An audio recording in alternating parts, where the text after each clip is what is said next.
The wind howled like a dying beast outside the reinforced metal walls of Logan Vance's outpost. Hollow Vale had always been a desolate place, a scar of war half buried under snow and ash. The remnants of old plasma strikes still scorched the mountainsides. No one came here unless they had nowhere else to go. That was why Logan stayed. Inside, his living quarters were dim, warm only by a flickering thermal stove and an old earth blanket wrapped around his shoulders. He sat at the edge of a rusted cot, scraping a jagged combat knife against a block of frozen root. Dinner, if you could call it that. The taste didn't matter. He hadn't cared in months. He preferred silence. Out here, it was abundant. Until it wasn't. Knock. Knock. Logan froze. He stared at the door as though it had spoken. The sound came again, soft, deliberate, not the wind. Something was out there. He dropped the root and rose quietly, grabbing his rifle from the wall and aiming it toward the door. Another knock, lighter this time. "Who's there?" he barked. No answer, just silence and wind. He moved closer and slid the view panel open. At first, all he saw was white, a swirling snowstorm cloaking the land. But then a shape materialized. 3 figures. A tall one, cloaked in tattered cloth, and 2 smaller ones clutching the larger sides. His gut clenched. He opened the door. She stood trembling in the snow, her eyes glowing faintly violet beneath the shadows of her hood. Zarelli, alien, the enemy, though the war had ended over a year ago. Beside her, 2 younglings peered at him, their large eyes full of fear, hunger, and cold. The woman stepped forward and fell to her knees. Her voice trembled, but it was clear. "I will warm your bed, human," she said. "My children need a father." Logan didn't answer. She lowered her gaze. "We will die out here." He should have shut the door. That would have been easiest. Instead, he stepped aside. The children huddled near the stove, their thin limbs wrapped in threadbare cloth, their faces pale gray with blue veins pulsing softly beneath the skin. They looked half-frozen. Logan tossed an extra blanket their way. Celia, that was her name, sat across from him, back straight despite exhaustion. She hadn't taken off her hood. She hadn't touched the food he'd set out. "You know what people would say if they saw you here?" Logan muttered. She looked at him calmly. "There is no one left to see. Isn't that why you're here?" He had no reply. "I've searched 3 outposts," she continued. 2 turned me away. 1 tried to take my daughter. I fought them." He blinked. "And 1. Her stare didn't waver. Logan looked to the children. The older one, a boy, had fallen asleep curled around the stovepipe. The girl was awake, watching him cautiously, like a stray animal waiting for kindness or cruelty. "I didn't mean what I said at the door," Celia said suddenly. "Not exactly. That wasn't an offer for pleasure." "Then what was it?" "A vow of shelter. Zarelli custom. Shared warmth is sacred in winter. A survival pact." He rubbed his face. "You picked the wrong human." "No," she said. "I picked the one who opened the door." They fell into silence again. Outside, the wind howled harder, but inside, the space grew still. "You don't have to stay," he muttered. "Once the storm clears. We have nowhere else." That was the truth. He could see it in her eyes, the kind of hopeless honesty only survivors wore. Logan looked at her, really looked, not as an alien, not as a remnant of a species he'd fought, but as a mother, cold, exhausted, out of options. "Fine," he said at last. "You can stay, but I'm not your mate. I'm not anyone's damn father. I understand." "Good," he growled. "Then get some sleep." She stood, and with quiet dignity, joined her children by the stove. She didn't beg again. She didn't speak. She simply pulled them close and held them until their trembling stopped. Logan lay on his cot, rifle across his chest, staring at the ceiling. Somewhere deep down, something unfamiliar stirred. Not pity, not regret. Something warmer. Something dangerous. Logan Vance awoke before dawn, the silence heavy. The storm had passed, but the cold remained sharp, biting through metal walls and insulation. He rose slowly, each movement stiff with habit and old pain, and reached for his coat. In the corner of the room, the alien woman and her 2 children still slept. The boy had wrapped himself around a heating duct, while the girl lay tucked beneath her mother's arm.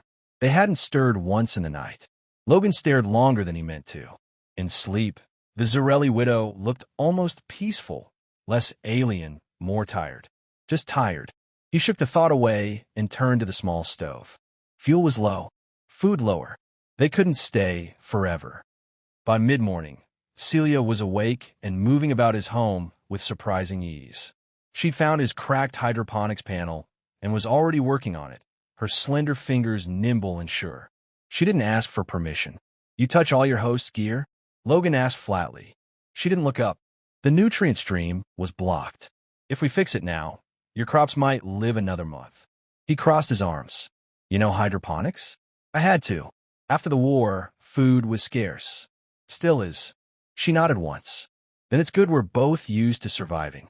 The girl, Tiva, Celia had called her, peeked out from behind the heating unit, watching him. Her eyes were large, luminous, and uncertain. Logan dropped to a crouch and held out a protein bar. Slowly, warily, the child approached and took it. "Thanks," she whispered in accented English, then darted away again. "She speaks well," he noted. "I taught them both." Humans controlled most trade ports. Knowing your language was survival. "And your mate?" he asked, before realizing the question had slipped out. Celia paused her work. "Dead. 2 years now. Shot during the ceasefire negotiations. Your side claimed it was friendly fire." Logan said nothing. "We were already fleeing by then," she continued. "I kept moving, finding shelter where I could. But when winter came—" "You thought of the old custom," he said. "Offer to warm the bed." She turned toward him, face calm. "I offer protection, cooperation, unity. In Zarelli terms, sharing space, sharing a bed, is a sacred pact of trust, not just flesh. I'm not looking for a bond, or a wife, or," he glanced toward the kids, "children. I didn't ask for those things. I asked for safety." Her voice never rose, but it carried weight. "You let us in. That matters." Logan scrubbed a hand down his face. "Let's be clear. You're under my roof. That means my rules. Of course. No weapons. No hiding supplies. You tell me everything." Celia nodded. "And no expectation of anything physical." Her gaze met his evenly. "We are survivors, Logan Vance. I ask only what survival requires." He didn't know how to answer that, so he didn't. Instead, he gestured to the greenhouse. "Since you're so good with crops, get that nutrient line flowing again. I'll check the outer perimeter." By dusk, the broken greenhouse lines were humming. The kids were clean, full-bellied, and curled up beside a working heating unit. Logan sat by the door, rifle across his lap. Celia stepped quietly beside him and handed over a warm cup. It smelled strange, spiced, earthy, but pleasant. "You brewed this." "We used to drink it during snow cycles. It helps the body rest." He sipped it cautiously. It wasn't bad. After a pause, she spoke. "You carry pain." He frowned. "Everyone does. But yours sits on your shoulders, like a weapon that never leaves your hands." He stared into his cup. "I won't ask what happened," she continued. "But the children see it. I see it. You guard yourself, even while helping others." "Helping," he scoffed. "I let you in because I didn't want to bury 3 frozen corpses outside my door. And still you let us in." They sat in silence, the night stretching long between them. Then she said it again, softly, without expectation. "My children need a father." Logan's jaw tightened. "I'm not him." "Not yet," she replied. "But they don't need a perfect man, just one who stays." She walked away without another word, her quiet footsteps fading into the warmth of the living area. Logan stayed at the door, listening to the wind return. He hadn't stayed for anyone in a long time. And yet, he was still here. Snow blanketed the land in silence, turning Hollow Vale into a frozen graveyard of steel and ash. Days passed in quiet routine. The storm had cleared, but the frost clung to the bones of the land and to Logan's soul. Inside, the outpost had changed. Not much, just enough. The stale air now carried hints of warm broth and dried Zarelli spices. The greenhouse had revived under Celia's care, tender hands bringing brittle roots back to life. The children's laughter, soft and rare, echoed off the metal walls. They had stopped flinching at every sound. Even Logan's rifle resting on the wall didn't draw wary stares anymore.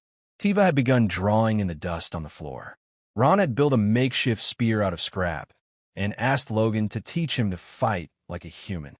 He almost said no. Almost. Instead, Logan taught him how to hold it steady, how to defend, not strike. It felt strange, passing down pieces of himself. He hadn't intended to, but each day, some part of him thawed, melted, and that terrified him. One night, Logan woke to soft movement. Celia stood at the foot of his bed, a blanket in her arms. "The children are warm," she said quietly. "But the generator's fading again. You'll freeze here alone." He sat up, frowning. "I've been through worse." "I know, but you don't have to anymore." Before he could protest, she lay beside him, separated by layers of cloth, skin never touching. She simply curled close, careful, deliberate. The warmth of her presence settled around him like another blanket. She didn't smell like a human. Her scent was faintly metallic and spiced, like the air after lightning, but it wasn't unpleasant. "Zarelli bonds aren't just about mating," she whispered. "They're about resilience. We sleep together to survive the cold." Logan didn't reply, but he didn't move away. In the dark, their breathing slowly synchronized. The days grew shorter, the wind sharper. But inside, life took root. Logan caught Ron sneaking dried berries from the greenhouse and made him work an hour cleaning water filters as punishment. Tiva watched him fix a solar relay and shyly asked to help. He let her.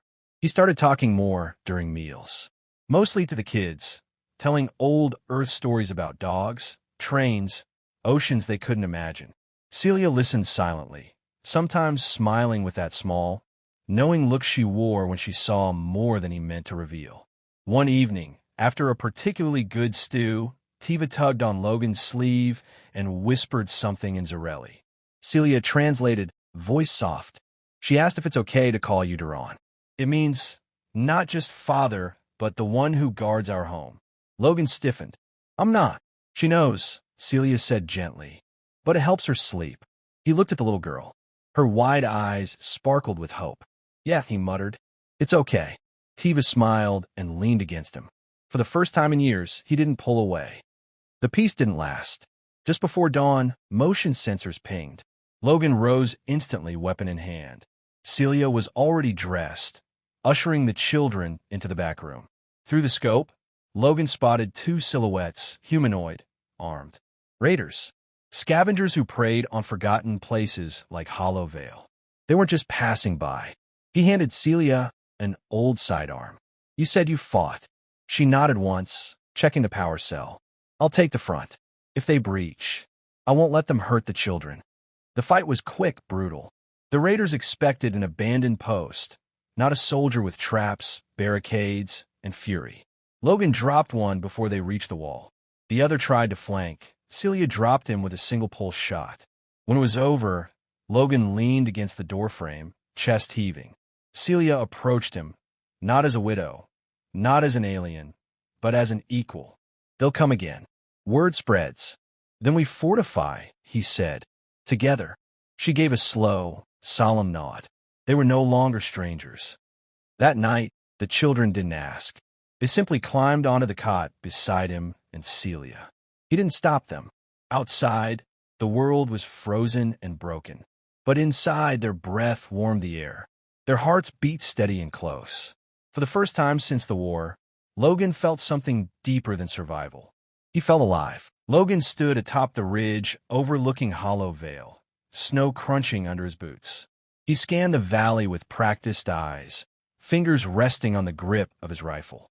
The world beyond their outpost hadn't grown any kinder, but Logan had changed. Below, the greenhouse's glow flickered faintly. Inside, Celia and the children were preparing supper. Real supper, vegetables, protein, warmth. It was no longer just survival. It was a life.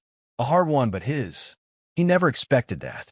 When he'd first opened the door to that widow and her children, he was ready to offer nothing more than a temporary roof. A warm cot for a few cold nights. No promises, no ties. But day by day, breath by breath, they'd become part of him. Now, he couldn't imagine this place without them. Inside, Ron proudly stirred the stew while Tiva set the table, scrap metal plates, and repurposed storage bins. Celia moved between them with quiet grace, every step purposeful, every touch reassuring. Logan entered, stomping snow from his boots. Tiva ran to him. "You're late." "Recon took longer," he said, tousling her hair. "Had to check the West Ridge again." "More raiders?" Celia asked.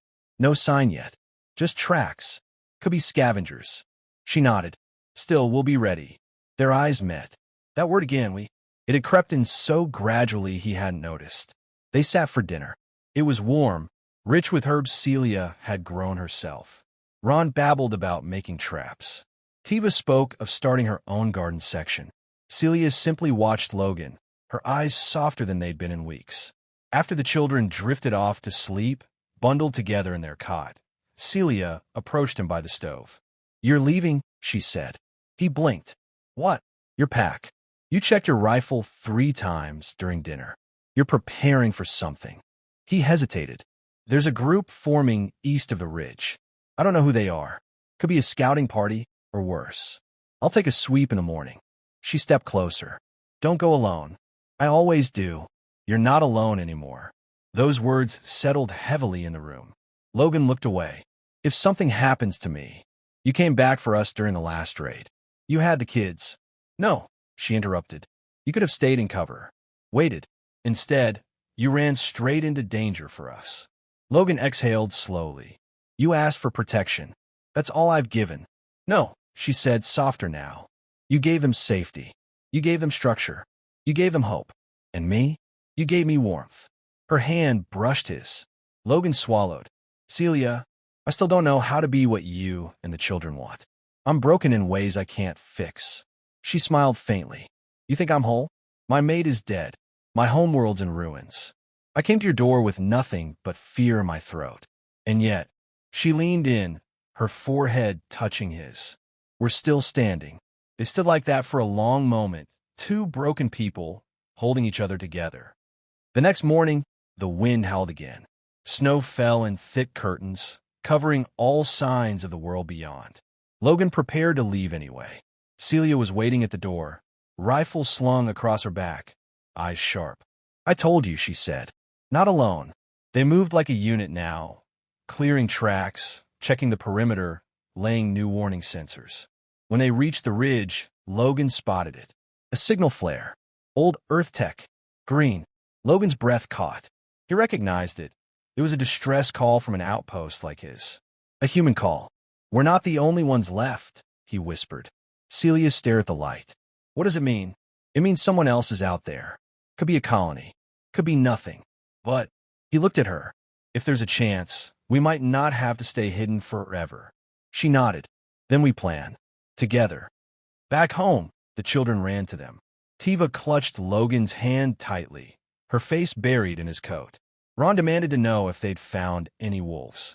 "No wolves," Logan said. "Just a new beginning." That night, he didn't sleep alone. There was no pact, no ceremony, just warmth shared beneath a single blanket. No expectations, no demands. Celia rested her head on his chest. The children lay nearby, breathing peacefully. Outside, the storm raged again. But inside, Logan had something he thought was lost. A family.